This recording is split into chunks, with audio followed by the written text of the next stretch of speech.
এতদিন ধরে সে ভালো ছিল, হঠাৎ করে সে আবার খারাপ হয়ে গেল। এটা তো হতে পারে না। ২৯ তারিখ পর্যন্ত এই জোটের সাথে যারা ছিলেন তারা যখন বের হয়ে গিয়ে অন্যান্য ধরনের কথা বলেন, তখন এটা আসলে ওনাদের যে দ্বিচারিতা, সেই দ্বিচারিতাটা স্পষ্ট হয়।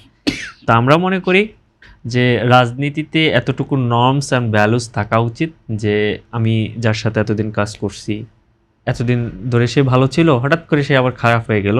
এটা তো হতে পারে না আর কি।